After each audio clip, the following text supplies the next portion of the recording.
اگر میری کوئی مسلمان بہن یا بھائی یہ دعا سن رہا ہے تو یقین رکھے یہ دعا اسی کے لیے ہے۔ اے میرے اللہ، جو بہن یا بھائی یہ دعا سن رہا ہے اس کے دل کے سب راز تجھ پر ظاہر ہیں۔ تو اسے ایسی خوشیاں دے جن کا وہ تصور بھی نہ کر سکا ہو۔ اے اللہ کریم، جو تھک چکا ہے اسے آرام دے، جو رو رہا ہے اسے مسکراہٹ دے، جو اکیلا ہے اسے اپنی معیت عطا فرما۔ اے میرے پروردگار، جس کی دعائیں طویل ہو چکی ہیں، جو صبر سے تھک چکا ہے، اسے جلدی اپنی رحمت کی خوشخبری سنا دے۔ اے میرے مالک، اسے ایسی صحت عطا فرما جو تیرے ذکر میں مدد دے، ایسی عبادت نصیب فرما جو دل سے ہو، اور ایسا رزق دے جو پاک ہو، حلال ہو اور برکت والا ہو۔ اے دونوں جہانوں کے مالک، جس کے والدین زندہ ہیں ان کے لیے راحت، تندرستی اور خوشیاں لکھ دے،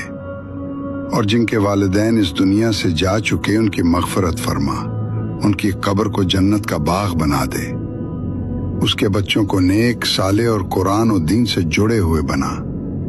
اور اگر اولاد نہیں تو اپنی رحمت سے نواز دے، اس کے گھر کو محبت، امن اور برکت سے بھر دے، اسے اس دنیا میں عزت دے، آخرت میں راحت عطا فرما، ایسا دن دے جو ہمیشہ تیرے قریب رہے،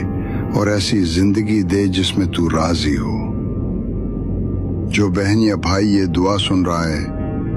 اسے دنیا اور آخرت کی دولت سے مالا مال فرما، اسے اپنے سوا کسی کا محتاج نہ بنانا، تو ہی بس اس کا سہارا بن جا،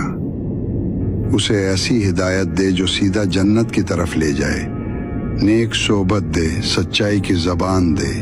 ایمان، صبر، قناعت، شکر اور تیری رضا عطا فرما، ایسی موت دے جو ایمان پر ہو اور آخرت میں تیرا دیدار نصیب ہو۔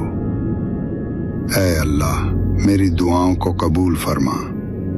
خاص طور پر اس بھائی یا بہن کے لیے جس نے یہ دعا خاموشی سے اور دل سے سنی۔